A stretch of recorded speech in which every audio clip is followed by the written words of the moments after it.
Siyempre,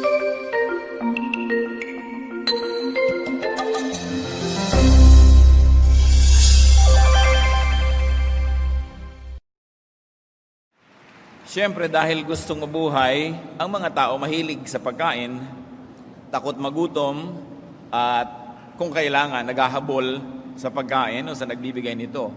So ano naman ang bago doon? Maraming beses nangyari sa buhay, at maging sa Biblia, maraming ganitong mga halimbawa. Ang pag-aaral po natin, how not to be hungry. Paano ba maiiwasan ang gutom? Thank you, Father, that we are your people, we are your children, and you have promised provision for your people. Salamat dahil kayo, Diyos, na nagbibigay ng mga kailangan namin, at Diyos na mahabagin, Diyos na makapangyarihan. Patawarin niyo po kami sa mga kasalanan namin. We ask, Father, that you cleanse us so that nothing may hinder our worship, and that your blessings may flow into our hearts without any hindrance at all. Linisin niyo po kami, gawin niyo kaming karapat-dapat na tumanggap na inyong mga pagpapala, at papalinawin niyo po, Panginoon, aming mata, ang aming tainga, nang makita at madinig namin ang mga mensahe ninyo. Enable us to make personal applications of your word so that we may grow not only in our knowledge of you but also in our glorification of your truth. Mangyari nawa ang gusto mo mangyari sa aming buhay sa pagsunod namin sa iyong kalooban. Patahimikin niyo po kami, O Diyos, payapain niyo aming loob, palakasin na aming katawan, at nang sa ganon, talagang makapagtuon kami ng pansin sa inyo. We reject, rebuke, and drive away any form of evil that may defocus us from you, O God, and we ask you, rule in our hearts. Move in our midst. Heal us of our infirmities. Strengthen us emotionally, spiritually. And Lord, may your will be done. We ask you to be our speaker, Father. Use your servant as your instrument, but speak to your people. Glorify only yourself and bless us. In the name of Jesus our Lord, we pray. How not to be hungry. Alam na alam ng marami yung himala ng Panginoong Jesus na nakapagpakain ng 5,000 lalaki at karagdagan pa mga babae at bata doon sa isang lugar na walang makain ng mga tao na sumunod sa Kanya para lang makinig. Kasunod nun, ang ibang tao ay naiba na ang pagtingin kay Jesus.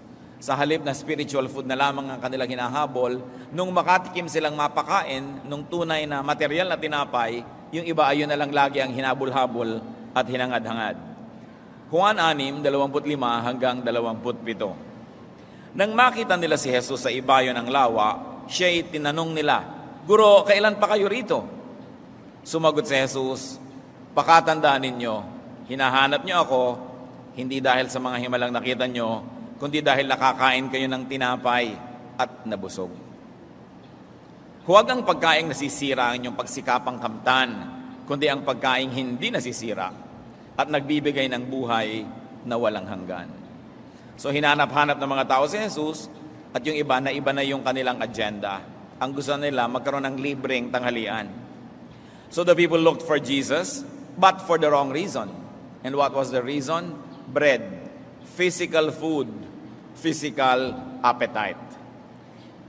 Jesus taught them, however, not to be materialistic, not to be food crazy, not to be short-sighted. Sabi, huwag ganyan. Huwag lang tinapay na yan ang hanapin ninyo, huwag lang yan ang ibigin nyo sa buhay. But the Lord taught them to be spiritual and to be eternity conscious. Yung mag-isip kayo ng pang-mahaba, pang-matagal, hindi lang yung pang-gutom nyo ngayon, hindi lang pamatid gutom, kundi pang-habang panahon ang inyong pag-iisipin. Juan 6:28 hanggang 29. Kaya't siya'y tinanong nila, ano po ang dapat naming gawin upang aming matupad ang ipinagagawa ng Diyos? Ito ang pinagagawa sa inyo ng Diyos. Sumampalataya kayo sa sinugo niya, tugon ni Jesus. So the people were asking for direction, what they should do in order to accomplish God's will in their lives. At sinabi naman ni Jesus, etong gawin ninyo, believe in the one that God sent. And in effect, Jesus was saying, believe in me. Believe in my person. Actually, believe in my message. Remember that the Lord was a messenger from the Father. Juan 6:30 hanggang 31. Ano pong himala ang maipapakita ninyo upang sumampalataya kami sa inyo? Ano po ang inyong gagawin? Ang aming mga ninuno ay kumain ng mana sa ilang ayon sa nasusulat. Sila ay binigyan ni Moises ng tinapay na galing sa langit. sabi nila. Interestingly, the people brought the issue back to bread. Nagsisimula na sanang pumasok ang Panginoong Hesus sa topic na mayaman, mataas, kakaiba, yung kahulugan ng magkaroon ng tunay na buhay, yung maniwala sa Kanya bilang sugo ng Ama sa Langit. Biglang bumalik ang mga tao sa, paano kayo magpapatunay? Patunayan nyo muna bago kami makinig sa inyo. Ang totoo nga niyan, si Moises nagpakain ng tinapay. So tinapay na naman ang gusto nilang balikan ng topic. Juan 6, 32 hanggang 33, sumagot si Jesus, pakatandaan ninyo, hindi si Moises ang nagbigay sa inyo ng tinapay na galing sa langit. Ang aking Ama ang nagbibigay sa inyo ng tinapay na galing sa langit. Dahil ang tinapay na galing sa Diyos ay bumaba mula sa langit at nagbibigay buhay sa sangkatauhan. Admittedly, this topic is not easy to discuss. Hindi madaling maintindihan itong binabasa natin ngayon. Yun nga mga kaharap ng Panginoon nung aktual na pangyayari, hindi nila naintindihan yung pinag-uusapan Kaya kailangan ng pananalig, ng panalangin, at kailangan ng pagtotoo ng isip sa topic na ito. So Jesus corrected and fine-tuned the people's understanding of the manna.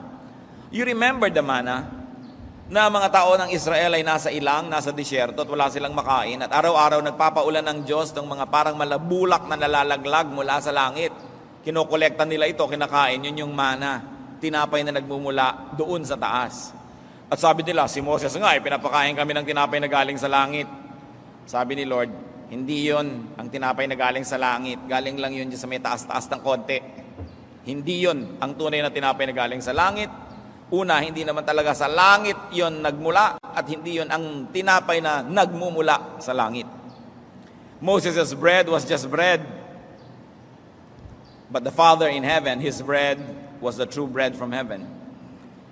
The Father's bread is that which comes down from heaven, not just from the sky, but from heaven. Therefore, there is a meaning involved here, that the bread coming from heaven is that which is from spirit to flesh, from heaven to earth, from intangible to tangible, from invisible to visible, from complex to simple. Sabi niya, alam niyo yung tinapay na binabanggit niyo, na pinapadala ni Moses, tinapay lang na yun Hindi yun ang pinag-uusapan ngayon. Ang tunay na tinapay na galing sa langit, yung dating espiritu, naging laman. Dating tagalangit, naging tagalupa. Dating nandun sa heavenly dimension, naging earthly ang dimension. To the point na intangible siya dati, hindi mo mahihipo. Ngayon, mahihipo mo na. Dating hindi nakikita, ngayon nakikita. Dati napakasalimuot para maunawa, pero ngayon pinakasimple-simple para maunawa ng tao. Of course, Jesus was referring to Himself and to His message. That which comes from the will of God in heaven, being made flesh, so that flesh could see, touch, hear, and understand the message. May transformation na nangyari. Sabi yung kay Moses sa tinapay from there, tinapay from here, kinain nyo, tinapay pa rin. Hindi yon. Pero yung dating hindi tao, naging tao. Yung dating hindi nadirinig, ngayon nadirinig. Sabi, yan ang tunay na tinapay. Siyempre, masalimuot na usapan. Juan 6, 33 hanggang 35. Sumagot sila, Ginoo, bigyan po ninyo kaming lagi ng tinapay na ito. Parang yung babae na umiigib sa balon, nung sinabi ng Panginoon, alam mo, mabibigyan kita ng tubig na hindi ka na mauuhaw pa. Bigyan niyo po ako niyan. Sabi niya, ako yun Ano yun? Paano ka naging tubig? Yun ang naging reaksyon ng babae. So, sinabi ni Jesus, verse 35, ako ang tinapay na nagbibigay buhay. Ang lumalapit sa akin ay hindi na magugutom kailanman, at ang sumasampalataya sa akin ay hindi na mauuhaw kailanman. Ito pala yung how not to be hungry. Maintindihan mo kung sino si Jesus, and that you are able to apportion to yourself for your benefit the meaning of what and who Jesus was and is. So the people wanted Jesus as bread, and Jesus said, He was that bread. Sa bagay, kung uunawaan naman natin yung mga taong kausap niya, kayo man yun. May sinasabi si Jesus na tinapay na hindi ka na magugutom kahit kailan. So, bigyan niyo naman po ako nito. Sabi niya, ako yun. Paano nangyari yun? Because the Father's bread is Jesus. The Father's bread is the teaching, the message of Jesus. Pag siyempre, literal ka, ginawa mo si Jesus na tinapay, mahirap kang tanggapin, mahirap paniwalaan. Pero, what is Jesus but His message? So, the bread is Jesus, or the bread is the message of Jesus. The essence, the spirit that Jesus brings. The Father's bread is what Jesus said, what He stood for, what He symbolized. Yun ang bread ng Ama na galing sa langit. So dapat lalampasan mo yung kuko ni Jesus, yung buhok niya, lalampasan mo yung damit niya, at iisipin mo, ano bang kahulugan na narito siya? Ano ba ang kahulugan ng pinagsasasabi niya? At anong kahulugan ng kagustuhan ng Ama na ito ngayon na si Jesus ay nandito, katawang tao, kinakausap kami? Pag naintindihan nyo ng tao, magkakaroon sila ng paglampas sa kanilang mga kakulangan. There will be transcendence of the material to the spiritual. And this is going beyond the material bread and food to the spiritual bread and food. That the Father's bread means being not of this world, but of the other. Admittedly, hindi talaga madaling pag-usapan. Na para maunawaan mo ito, dapat yung utak mo, pinapakawala sa mga dati mong mga meanings, sa mga dati mong pakahulugan. Lalabas ka sa kahon ng iyong utak sapagkat hindi yung nandun lang sa loob ng pinag-uusapan. Something more, something beyond what was ordinary. The Lord Jesus was talking about something that was never experienced by people before. The truth of God, the Spirit of God, the essence of God being revealed in the human form. Walang nauna, walang pagbabatayan, kaya mahirap unawain. Tapos sabi pa ni Lord sa John 18:36, ang kaharian ko'y hindi sa daigdig na ito. Isa na naman pagkakamali ng mga tao sapagkat siya'y popular, maraming sumusunod at naniniwala, nakakapaghimala, gusto na siyang gawing hari ng mga Israelita. Gusto na siyang koronahan at ilaban sa Roma. Ganoon naman pag medyo popular ka, gusto ka ng mga tao na maging political person dahil matutupad mo para sa kanila ang kanilang mga minimiti. And the Lord withdrew from all that dahil sabi niya, my kingdom is not of this world. Nagkakamali kayo, hindi nyo naiintindihan ang ginagawa ko. Hindi ito para dito, ito'y para sa kabila. Kaya ang kaharian ng Diyos ay isang anyo na hindi pa kailanman naunawaan ng mga tao. The kingdom is not of this form, and the kingdom is not in this form. Juan 6:4. Sapagkat ito ang kalooban ng aking Ama, ang lahat ng kumikilala at sumasampalataya sa anak ay magkakaroon ng buhay na walang hanggan. At siya'y muli kong bubuhayin sa huling araw. Said simply, belief in Jesus, God's Son, means salvation. Pero pagka natili po ang tao sa ganong simpleng pakahulugan, hindi niya talaga maintindihan yon. Kasi pag sabing, believe in the Lord Jesus and you will be saved. Tapos mo, ikaw, you believe in Jesus, yes, o save ka na. Ganun lang ba yun? It's not only a matter of believing that Jesus is the Son of God, but believing in the message brought by Jesus. Believing in the message personified by Jesus, and it brings eternal life. There is an oversimplification that happens in the religious teaching. Pumikit ka, magsisi ka na yung kasalanan, itaas mo ang iyong kamay, tanggapin mo ang Diyos, toink, ligtas ka na. Pwedeng mangyari yun kung lubos na naunawa ng tao yung kahulugan ng ginawa niya. Kung naiintindihan niya yung mensahe ni Jesus. Sapagkat the medium is the message. The messenger is the message. Jesus is the message. So pag naniwala ka doon sa Kanya na nandyan siya, pero hindi mo naman naiintindihan yung message niya, kalahati pa lang yung paniniwala mo noon. Wala pa yun, di pa yun buo. Kaya magtataka ka, maraming mga tao, tigmak pa ng luha, umiiyak-iyak, gumikisay-kisay pa nung tinanggap si Jesus. Tapos 3 buwan, 5 buwan na, wala naman nangyari. 10 taon, sungit pa rin. 15 taon, 3 pa rin ang kirida. Wala naman talaga nangyari. Kasi hindi naman naunawaan kung anong ibig sabihin na tanggapin si Jesus. Marami kasi yung mga evangelists na pinapadali, pumikit po kayo, A, accept that you're a sinner, B, believe in Christ, C, confess Christ, at ligtas na kayo. Well, that formula really is true. But it is true only if you understand what it means deeply. This is an oversimplification of a very complex truth. No? So hindi naintindihan ng mga tao yung nangyayari na, ewan ko kung naiintindihan nyo ngayon, pinag-uusapan natin. No? Kung sabi niyo, ano ba ito pinag-uusapan natin? Eh, hindi kayo nag-iisa dahil yung mga kausap niya, hindi rin naintindihan. Juan 6, 41 hanggang 43. Nagbulong-bulong nga ng mga Hudyo dahil sa sinabi niyang, ako ang tinapay na bumaba mula sa langit. Sinabi nila, hindi ba ito si Jesus, anak ni Jose? Kilala natin ang kanyang ama't ina, hindi ba? Paano niya masasabi ngayong bumaba ako mula sa langit? Kaya sinabi ni Jesus, tigilan ninyo ang inyong bulong-bulungan. Sabi niya, ano pinagsasabi niya? Kung meron sa inyo diyang kakalabit, ano pinagsasabi ni Pastor Ed? Hindi ko maintindihan. Kasama kayo sa club na ito. Ano ba itong pinag-uusapan natin? Hindi natin maintindihan. No? Sabi niya, paano siya naging tinapay? Paano siya bumaba sa langit? Hindi ba pinanganak yan ganito at ganyan? Alam natin yon. Dahil talinghaga na ang takbo ng usapan ni Jesus, yung mga tao nandito pa rin sa mababang antas. Hindi na niya sinasabing tunay akong tinapay na nakita niyo, tatatatan, bumababa mula sa langit. No? Wala naman talagang ganun. Ibig niya sabihin, yung ideya pa lang, ngayon totoo na. Yung guni-guni pa lang nun, ngayon eto, flesh and blood. May paglilipat ng katotohanan mula sa invisible to visible.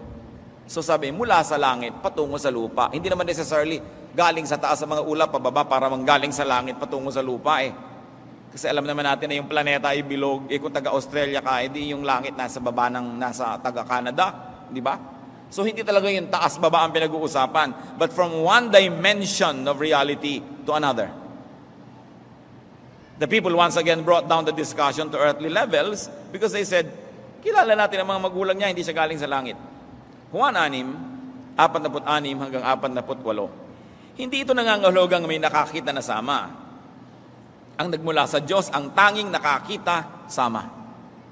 Pakatandaan ninyo, ang sumasampalataya sa akin ay may buhay na walang hanggan. Ako nga ang tinapay na nagbibigay buhay. Sabi niya, ang nakakakita lang sa Ama ay yung nagmula sa Ama. Pero mga kapatid, you must remember na ang tao ay galing sa Ama. So dapat lahat ng tao nakakakita sa Ama. Dahil sa Ama naman galing lahat ng tao. Ang Diyos ang lumikha sa tao. Pero ano nangyari? Ano naging ministry ni Jesus? Sapagkat sa tagal ng panahon, ang tao ay nabulag na, hindi na nila nakikita ang Ama. Sila ay napuno na lang ng relihiyon, nabawasan ng tunay na espiritualidad, hindi na nila naiintindihan ng dapat maintindihan. At yan ang misyon ni Jesus, para buksan muli ang mata ng mga tao, to make God visible, to make God audible and tangible through Him and through His message. To help people therefore become born again, so that they may transcend their former level of existence and they may go up to a higher level of existence so that they will see higher things. At yun ang tinatawag na born again experience. Once more, hindi lang kasimple yun, na pumikit ka, itaas mo yung kamay, born again ka na. Yung magkaroon ka ng bagong mata para makita mo yung dating invisible sa'yo. Magkaroon ka ng bagong tainga na madidig mo yung dating hindi nadidinig at nauunawa ng tainga mo. Ma-appreciate mo yung mga tungkol sa Diyos na dating hindi mo na-appreciate, naiinis ka pa nga, nahihirapan, pero pag nasabi mo ng God, how wonderful is your law. Tama ka talaga, nahigpitan ng mga tao. Tama talaga na isa lang dapat ang asawa ko. Tama ka talaga na dapat ganito at gano'n. Abay, naiba na yung pananaw mo dahil may mga nagpo-protest pa nga nung ang higpit naman ng Diyos. Kailangan mo ng bagong mata. And this is the born-again experience. It's not just a religious experience that happens in 2 or 3 minutes. It's a process whereby you change the way you look at reality. Kumbaga may mga takipang yung mata dating madidilim na salamin, unting-unting nawawala yon hanggang nakakakita ka ng malinaw. Sinasabi sa Corinthians, now we see in a mirror dimly, but then we will see face to face. Mas lumilinaw, mas gumaganda.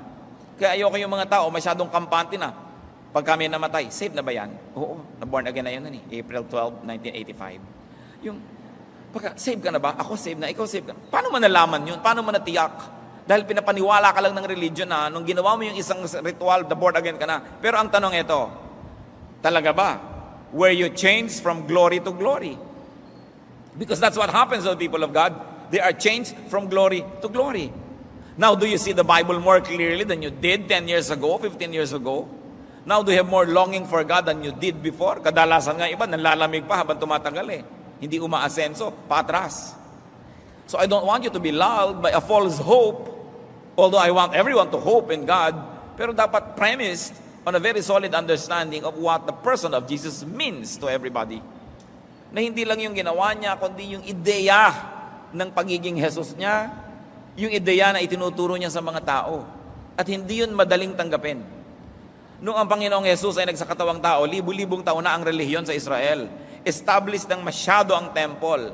Nalagay na sa kwadro, carved in stone ang lahat ng kanilang mga religious traditions na ang totoo ay lumayo na sa Diyos. Kaya ang naging purpose ng Panginoong Jesus ay ibalik sila sa dati. Sabi ni Jesus, you have heard that it was said, A, but I'm telling you it's B. So you see, yung naging A na sa tradisyon ng Israel, hindi na yun ang gusto ng Diyos. Ipinababalik niya sa B. Kasi, nalayo na sila. Yung mga tamang-tama na sa kanila noon, tinuligsa ni Jesus, hindi tama yan. Mga pinagtuturo nyo sa mga anak na pwede nilang talikuran ng pagsuporta sa magulang basta nag-donate sila sa temple, hindi yan tama. Pero naging uso na yun noon. So ibinabalik ng Panginoong Jesus doon sa basic spirituality yung mga tao. Kaya sabi niya, kailangan na isang himala. Kailangan na yung buong ideya na kalooban ng Diyos, maging tao, maging flesh, madinig, makita. Sapagkat ang layo na ng utak ng tao sa spiritual na bagay. So to be born again is not something you do. It is something that happens to you. One time and then progressively. Dapat umaasenso because God changes us from glory to glory. Now I don't want you to be needlessly worried about your salvation.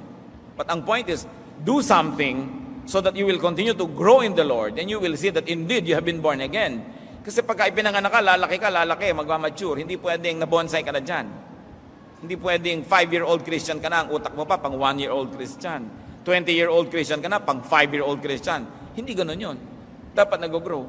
And Jesus was effectively saying, you haven't seen and you cannot see God because you are limited by your material composition, by your materialism, and by your focus. Therefore, you've got to be more spiritual. So huwag na kayong magpako ng pagtingin sa tinapay na kinakain, ibang tinapay na pinag-uusapan, sabi niya. Ginamit lang ni Jesus yung issue ng tinapay para maging springboard, maging pinto, para makarating doon sa ibang tinapay na dapat pag-usapan. Sabi niya, I have seen God, you see me, therefore you can see God through me. I can make you see God, therefore I can make you eat spiritual food. And once you eat that, I can give you spiritual life. Kaya mahalaga, pagka nagkakaroon tayo ng search for God, yung confession, yung pagkilala ng kasalanan, pagsisisi, pagbabalik loob, because we have to be purified so that we can see what must be seen. You have to enter another dimension. Kumbaga, ibang channel yon. Kailangan makarating ka doon sa channel na yon para mo siya makita. Juan 6, 49 hanggang 51. Kumain ng mana ang inyong mga ninuno nang sila'y nasa ilang, ngunit sila'y namatay. Narito ang tinapay na bumaba mula sa langit upang ang sino mong kumain nito ay hindi na mamatay. Ako nga ang tinapay na nagbibigay buhay na bumaba mula sa langit. Mabubuhay magpakailanman ang sino mang kumain ng tinapay na ito. At ang tinapay ay ang aking katawan na ibibigay ko upang mabuhay ang sangkatauhan. Sabi niya, hindi ba yung mga ninuno nyo noon, yung pinagmamalaki nyo na kumain ng bread ni Moses? O ano, nangamatay din naman silang lahat, di ba? So, ibig sabihin, yung kinain nilang tinapay, hindi yun yung pinag-uusapan. Material bread yon. But that which eats the bread from heaven will never die. And I am that bread. Sabi ganoon, ako yun, katawan ko. No? Sabi niyo, if you ate the living bread, if you ate me, if you ate my flesh, you will live forever and you have eternal life. Tandaan niyo mga kapatid, dalawang diskurso ang nangyayari, yung metaphor, yung talinghaga ni Jesus, at yung pagpipilit ng mga tao na ang pinag-uusapan ay material bread. Ha? Kaya hindi magtugma. Juan 6:52, dahil dito ay nagkaroon ng mainitang pagtatalo-talo ang mga Hudyo. Paano maibibigay sa atin ng taong ito ang kanyang laman upang makain natin? Yun ay pinagpipilitan nila. Sabi, ayan, hindi lang pala siya tinapay. Siya ang kakainin natin. Ano tayo? Cannibal?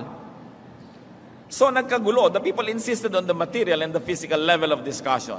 At Juan 6 na po, narinig ito ng kanyang mga alagad at marami sa kanilang nagsabi, mabigat na pananalita ito. Sino ang makakaunawa nito? At Juan 6:46, mula no ay marami sa kanyang mga alagad ang tumalikod at hindi na sumama sa kanya. Sayang, nando na sila, kumalas pa. Kasali na sila, tumalikod pa dahil hindi nila maintindihan.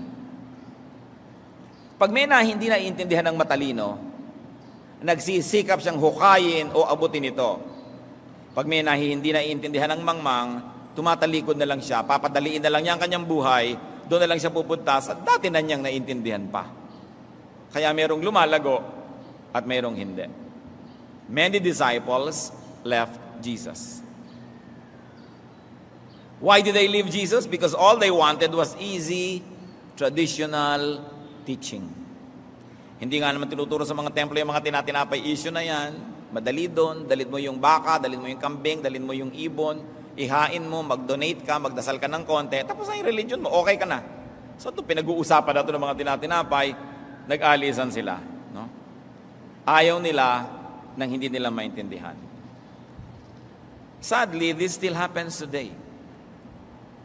People want Moses. People want traditional thinking.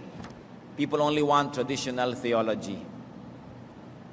Jesus was taking them out of old religious boxes and frames.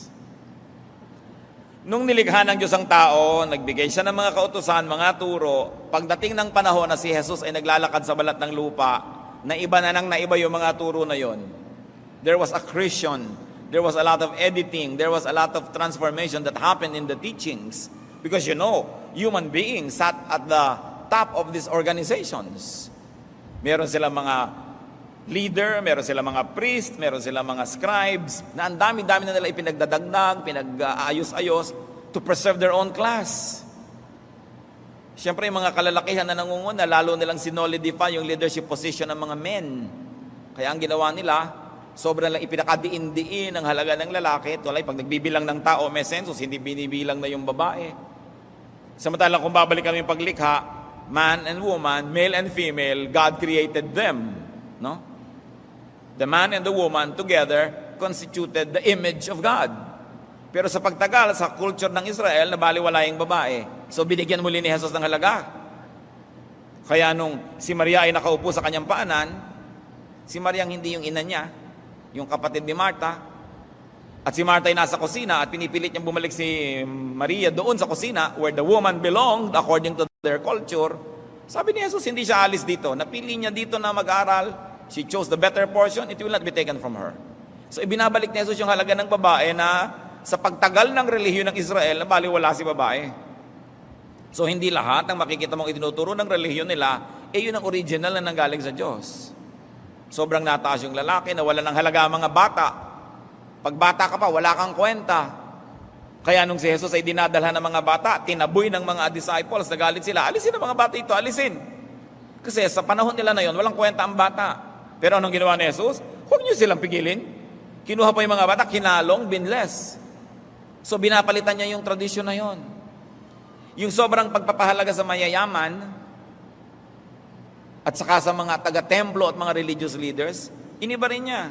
Kaya nung nagpunta siya doon sa Jericho, saan siya nagpunta? Sa bahay ni Zacchaeus, isang chief tax collector. Hindi siya nagpunta sa bahay ng priest, hindi siya nagpunta sa bahay ng scribe, na insulto yung mga religious leaders. Ba't pupunta-punta siya dito, tapos sa bahay ng makasalanan siya pumupunta? At nakita nyo ang pagpapawalang halaga ng relihiyon ng Israel noon sa mga babaeng nagkasala, papatayin, babatuhin, tapos yung lalaking kaulayaw, hindi babatuhin. Diba? A woman was caught in adultery and she was going to be stoned to death. And then the Lord said, bakit? Sinong walang kasalanan? Maunang bumato. Walang nangahas. Ba't ito lang babatuhin, yung lalaki hindi? No? So once more, pinapahalagahan ng Panginoon yung babae, kaya ang dami-daming babae sa ministry niya. Mga bata, binigyan niya ng halaga. Pagkatapos yung mga latak ng lipunan, mga makasalanan, mga tax collector, hindi yan binabati ng mga pare. Hindi yan tinitingnan ng mga religious leaders. Sila yung mga kalat lang dyan sa kalye. Pero doon, nakikipaghapunan ng Panginoon, doon siya nakihalubilo, doon siya nakisalamuha. Kaya ang tawag sa kanya ng mga religious leader, friend of sinners and tax collectors. Do you follow what I'm trying to say, church? That Jesus was trying to bring the people back to spirituality, away from just religiosity. Because the religious systems, their culture, woven around the religious system, had already departed away from the basic tenets of spirituality. So the Lord was bringing them back. Kaya nagalit sila eh. Nagalit yung mga nasa power structure, yung mga leader, yung mga nakikinabang sa ganong sistema, dahil maiiba. Kaya maraming galit sa kanya. Hindi siya lagi nagpapahalaga sa mga mayayaman. Hindi katulad nung araw na, pag ikaw yung mayaman, ikaw na agad lagi yung leader. Ikaw na agad yung sikat. So binibigyan niya ng importansya yung maliliit na tao. Kasi ganoon naman talaga dapat, mayaman at mahirap, importante yan. Pero naiba na nung panahon niya. Ngayon, heto mga kapatid, yung panahon ni Jesus, almost 2,000 years ago na yon. Imagine niyo kung ano na rin ang nangyari sa relihiyon mula 2,000 years ago hanggang ngayon. Marami na rin mga pagligaw, pagliko, pagdagdag, pag-alis na idinagdagan simbahan sa pananalig. That's why every generation, or probably every 200 years, Christian generations must reform. They must go back to the basic tenets of the faith. Because as the years pass, the church leadership, the traditions, the demands of politics, the demands of culture and economy may change and alter the message of the church. Kaya kailangan nire-review mo rin ng ating ating mga alituntunin, ng ating mga standards ngayong panahon na ito, ating mga practices. Yan ba talaga ang gusto ni Jesus? Kung ba tinawag na Christian ministry, Christian church, yan ang gusto ni Jesus? O may mga pagkakaligaw-ligaw na rin nangyayari sapagkat nagre-react ang church sa politics, sa economics, no? Sa mga nangyayari sa lipunan. So dapat laging ibinabalik yan. Hindi natatakot ang tao na tanungin ang mga naka-establish na monumento ng kanyang panahon. You must not be afraid to engage the icons of your age because the truth will always prevail. Kailangan nire-review, pati ang ginagawa ng church. Ang Protestant church, nagsimula yung Reformation, 16th century. Ilang taon na yon? 500 taon na lumipas. Kailangan na rin ng Protestant church ng Reformation na naman. Kasi nakagawa na naman siya ng mga tradisyon niya na malayo na sa ideya ng Reformation noon. May sarili na rin mga Diyos-Diyosan na mga tradisyon. Hindi dapat natatakot ang tao na tanungin yung nakikita niya. Hindi natatakot ang Diyos na siya'y tanungin. Kaya yung mga tao, nag-alisan sila kay Jesus. Iniwan nila. Kasi hindi yon ang nakasanayan nilang katuruan. Juan 6:47. Tinanong ni Jesus ang 12. John 6:67. Kayo naman, gusto rin ba ninyong umalis? So hindi pala sila 12 lang noon. Dami nila. Ang natira lang 12. Dahil sa issue ng tinapay. Jesus was deserted, rejected, dejected. So actually, Jesus had known intense feelings of rejection, of loneliness, of aloneness. Ang dami-daming disciples, iniwan siya. And because he was rejected, he can minister to the rejected, to the lonely, to the alone. Kung nakakaramdam kayo, minsan nag-iisa kayo, kawawa kayo, nire-reject, nauna na si Lord doon eh. He can help because He knows that. At yung sinabi niya, kayo, iiwan niyo rin ba ako? The human in Him was seeking understanding.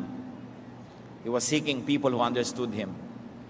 Because one of life's greatest pleasures is to be understood.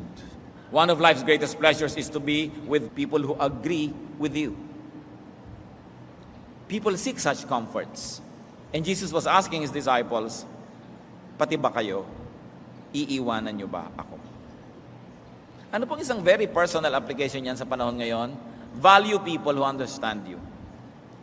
Paghalagahan po natin ang mga taong nakakaunawa sa atin. Pahalagahan niyo ang mga taong sumasang-ayon sa inyo. Kasi kahit anong gawin ninyo, kahit anong posisyon nyo sa buhay, may sasang-ayon at may sasalungat. Ba't may pagpipilitan nyo na tanggapin kayo ng sumasalungat sa inyo? E di hayaan nyo yung sumasang-ayon sa inyo, doon nyo buuin yung mundo nyo. Kasi hindi mo naman talaga mapiplease lahat ng tao. Amos 3:3, maaari bang magsama sa paglalakbay ang dalawang taong hindi nagkakasundo? Kaya mga kapatid, pag ako magka-counsel lang ikakasal, meron lang siguro kung konting tanong, pero ito, isa sa mga pinaka-importanting tanong. Nagkakasundo ba kayo? Diba? Pag mamimili kayo ng papanooring sine, nagkakasundo ba kayo? Pag pipili kayo ng kakainin sa restaurant, nagkakasundo ba kayo?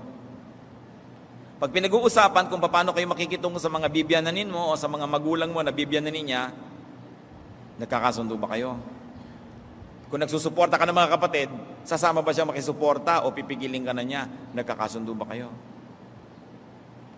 Sa lamig ba ng aircon, magkakasundo kayo sa kwarto kung may aircon kayo? Pagka ba may pipiliin kayong sasakyan, saan nyo gusto sumakay? Sa harap, sa likod, nagkakasundo ba kayo? Yun lang manonood kayo kuminsan sa sine, meron gusto harap na harap siya para halos matalsikan na siya ng tubig doon sa sine. Meron man gusto ang layo-layo dahil hihilo siya sa malapit, nagkakasundo ba kayo? Dapat nyo i-consider ha. Kasi mahirap mabuhay na yung kasama mo, hindi mo kasundo. Sa alat na lamang at asim ng sinigang, hindi kayo magkasundo. Ang kurtina nyo ba, pula o asul, hindi kayo magkasundo. Ang bata ba, papalakihin mo ang English speaking o Chinese speaking, hindi kayo magkasundo. Bakit ka sasama sa tao na laging mayroong hidwaan at laging may tunggali? Hindi masarap ang ganung buhay. Ngayon, kung nakapag-asawa na kayo, hindi kayo magkasundo, pasensya kayo. Diba? Asawa nyo na Gumawa kayo ng paraan para magkasundo. Meron naman kasi hindi na sila magkasundo 20 years ago. Pag nakita kayo sa reunion, hindi pa rin sila magkasundo. Hindi sila nag-grow. Wala silang nagawa para magkasundo man lang o to meet halfway. Yung pinagtatalunan nila, pinagtatalunan pa rin ngayon. Boring life. So gumagawa tayo ng paraan. And remember, also an aside, we can minister to people through our understanding. Yung nauunawaan mo lang siya. Kuminsan, counseling, talaga namang imposible yung kaso niya, hindi mo makampihan, hindi mo ma-encourage gawin yung gusto niya, pero nainawaan mo lang siya. I understand, naintindihan kita. At yun lang malaking comfort. Alam nyo ba na isa sa mga gifts that we can give to people is a gift of understanding? Lalo kayo magulang, ang laki na talaga ngayon ng gap ng generation, sobrang laki na. Sa sandaling panahon ang lumipas. Pero wala sigurong generation sa buhay ng tao sa buong planeta na ganito kalaki ang generation gap. Dahil sa technology. So dapat ang magulang inuunawa ang anak at ang anak inuunawa ang magulang. Kasi talagang may nangyaring pagbabago sa mundo dahil sa technology. So dapat the generation should reach out to one another so that there could be more harmony. Meanwhile, balik sa kwento, Juan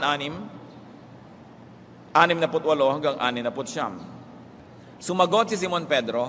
Remember, tinanong, kayo rin ba aalis? Panginoon, kanino pa po kami pupunta? Nasa inyo ang mga salitang nagbibigay ng buhay na walang hanggan. Naniniwala kami at ngayon natitiyak namin na kayo ang banal na mula sa Diyos. So nung tinanong si Pedro, kayo rin ba aalis dahil hindi nyo maintindihan ito yung issue na to? Diba? Sabi niya, kanino naman po kami pupunta? Naniniwala kaming kayo ang sugo ng Diyos. Kayo yung mensahe na yon, kayo yung katotohanan na yon. So Peter crystallized all wisdom by asking, to whom shall we go? Of course, the obvious answer was to whom else? To no one else. He was saying, we believe and we know that you are the Holy One of God. And not only that, it means that you are the messenger of God. You are the materialization of God's Spirit. You are the embodiment of God's spiritual message. You are the physical representation of everything God is. Pag sinabi niya, kanino kami pupunta, naniniwala kang kayo ang banal na padala. Sinasabi niya rin yung umaalingaw-ngaw sa Kolosas 2:9, sapagkat likas kay Kristo ang buong pagka-Diyos, kahit na siya'y nagkatawang tao. So yung mensahe niya, yun ang ibig sabihin ng Diyos. Kaya importante. Kaya po yung mga traditions ng pag-interpret, no? Literary traditions, hermeneutical traditions, dapat nire-review mo rin yan Hindi naman kung mo lumaki ka dito sa sektang ito, sa grupong yon, dun sa ganung kongregasyon, lululunin mo ng buong buo yung pagtingin nila sa pag-interpret ng salita ng Diyos. Kasi pag nagkamali ka ng interpretation, lugi ka So dapat nire-review mo talaga yan. Pinagko-compare mo, alin ba talaga ito? Napakahalaga. Sapagkat ang salita ng Diyos ang nagbibigay buhay. Paano kung yung nakukuha mo salita ng Diyos distorted? Paano buhay ang mangyayari sa'yo? Kaya naman yung iba, nakakakain na ang dami-daming salita ng Diyos, wala pa rin kabuhay-buhay, so nag-aaral sa balutan, naghahanap kung saan sila mapapakain. At ikaw ang nakakaalam kung napapakain ka, ha? Ikaw ang nakakaalam dapat kung nabubusog ka at may nangyayari sa kaluluwa mo. Ikaw lang makakaalam na walang iba. So you will know that God is becoming relevant in your life. And this is a technique. May technique kasi pag binabasa mo, ini-interpret mo, may technique. At pag yung technique mo is not bringing the results, you've got to change your technique. Because you're not being fed. Look what happened to Israel. They could not understand that God would become flesh, the center of biblical teaching about Jesus. Because the technique of their scholarship was wrong. They over-relied on their priests, on their scribes that gave them nothing but lifeless traditions. Hindi lumulukso ang espiritu nila, hindi lumulundag yung kanilang kaluluwa. Wala silang nararamdamang apoy sa kanilang dibdib kahit nagsasalita yung mga speaker nila. Kaya nung madinig na rin kay John the Baptist, nung marinig kay Jesus, kahit nasa gubat, kahit nasa ilang, nasa disyerto, punta sila sapagkat nararamdaman nila na napapakain sila ng buhay na tinapay galing sa langit. Kayo makakaalam nun kung napapakain kayo o hindi. Kaya mga iba, ayoko na yan, mahirap, umalis na lang. Pinadali ang buhay nila. Maraming ganun pinapadali. Kung nabubuhay ka at nabubuhay ang espiritu mo sa pakikinig sa ganung messages, ang layo-layo naman, nasa ano pa? Ilang kilometro, dito na lang ko sa amin, malapit. Ganon din yan, salita din yan ng Diyos. Dapat ka kasi maghanap buhay, dapat gumawa ka ng paraan na yung kinakain mo, buhay. Di ba, kahit nga kumakain ka ng salad, fresh salad, buhay pa yun, buhay pa yung prutas, buhay pa yung gulay, nabubuhay ka. Ikakain ka ng corned beef, 5 taon ang patay ang baka. Naisip niyo ba yun? Nakalagay expiration 5 years later. Kailan namatay ang baka? So kumakain ka, 5 taon ang patay ang bakang ito. Ngayon ko palang kakainin. So bakit ka nga hindi magkakakanser nun?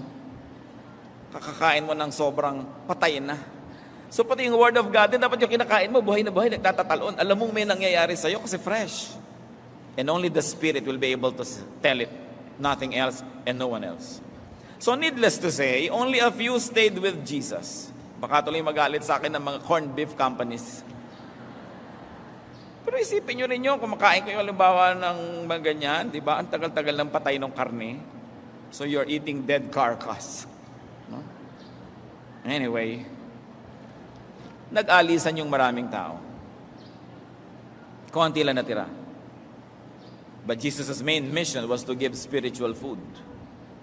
What can we learn from those who sought Jesus and stayed with Him? Prioritize your spiritual growth. Para ka naman pumunta kay Jesus, maraming tinawid yung mga tao noon. Ayun lang yung synagogue sa tabi nila, nilalampasan pa nila. Ayun yung temple, hindi sila doon umaattend.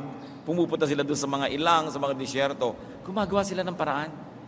Hindi sila kontento na the same old story na lang pinapakain sa kanila ng religion. Wala naman silang maramdamang buhay na espiritu sa kanilang dibdib. So stick with Jesus. There are moments when it will be difficult. No?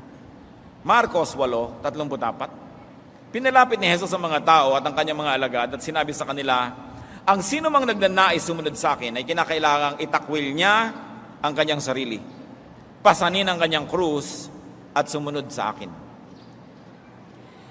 Usual interpretation natin dito at application sa pagtatakwil sa sarili, huwag kang kumain na masarap, magdamit ka at magbihis sa para kang bangkay, i-donate mo ang lahat sa church, pigilin mo lahat ang natadama ng iyong katawan, masama yan, magagalit ang Diyos. Yan ang usual na kahulugan ng mga tao sa itakwil ang sarili. Deny yourself, sabi ni Jesus, and follow me.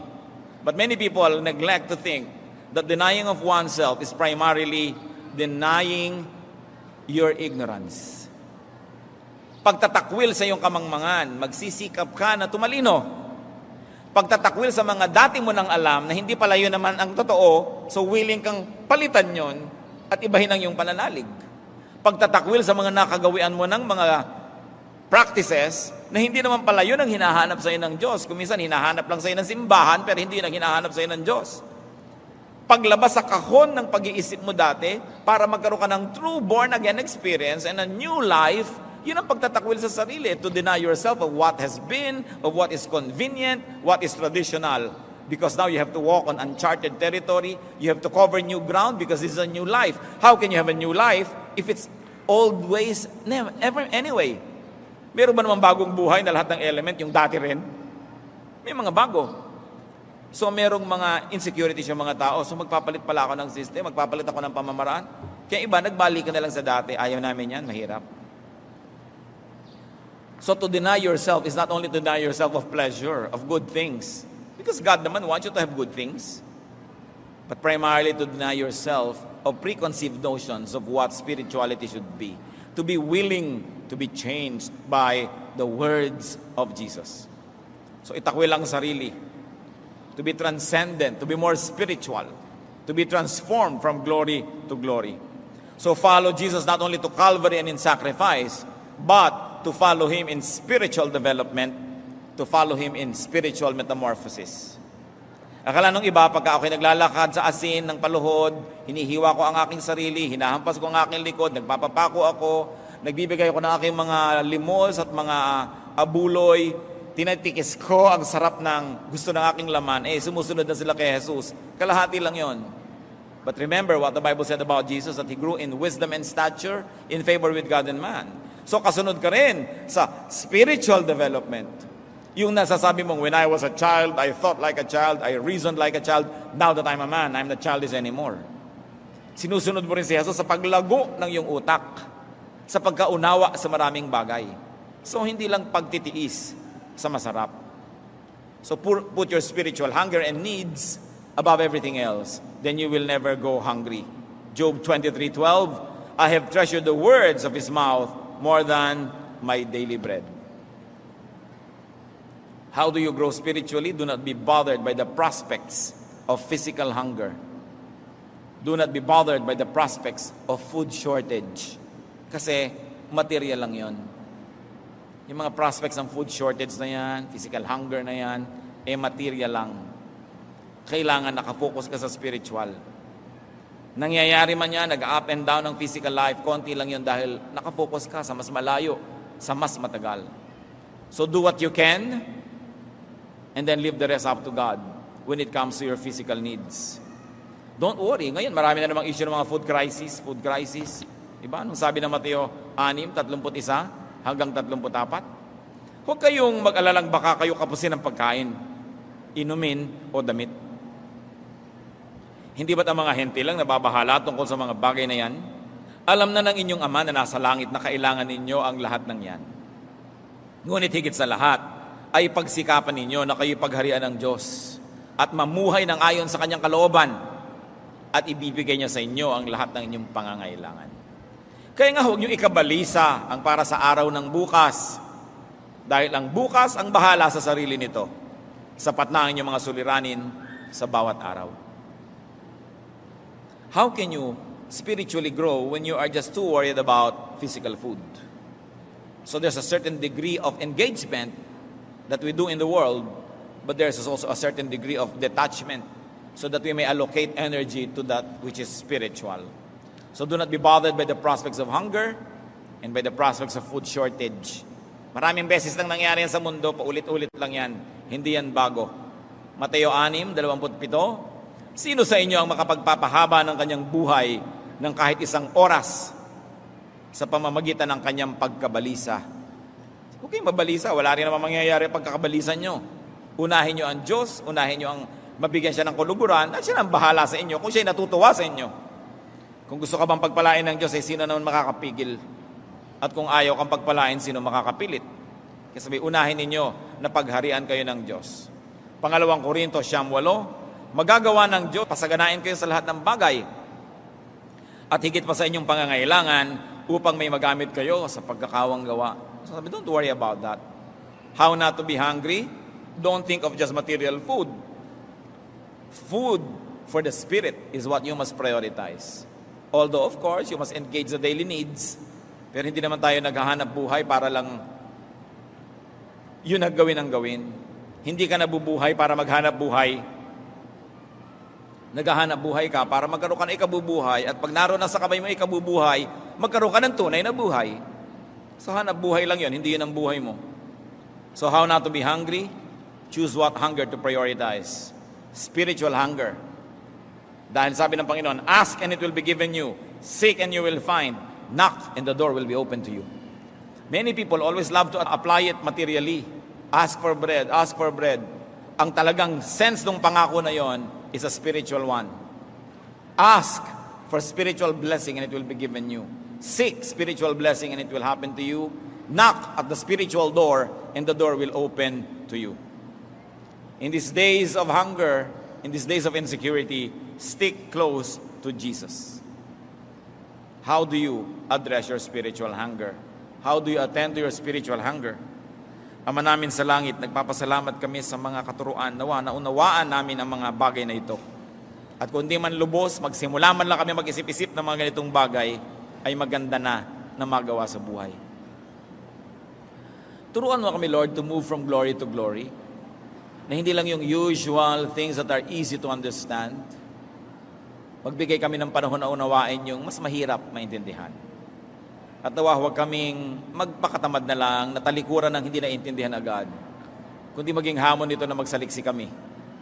Lord, may we not take an easy way out. Teach us, O Lord, that when there's something we do not understand thoroughly, that we engage it spiritually, intellectually, so that we may move from one degree of understanding to another. Hindi lamang ang alam namin at naunawaan ngayon ang gusto mo para sa amin, gusto mo kaming lumago so that we can be more and more like you. And that means a lot of spiritual transformation. Turo mo sa amin, Panginoon, ang kahulugan ng mensaheng ito sa aming pang-araw-araw na buhay. Manalangin tayo ng personal, mga kapatid. Hingin nyo sa Diyos kung ano ngayon ang pakialam natin sa mensaheng ito. Ano ngayon ang kinalaman niyan sa ating buhay? At nawa, ipakita ng Panginoon kung anong kahulugan na siya ang tinapay ng buhay. Paano natin siya kakainin na hindi tayo naging cannibal? Paano natin pakikinabangan ang pagiging tinapay ni Jesus? Anong kahulugan na yung katotohanan ng dating hindi nahihipo ay nahihipo na?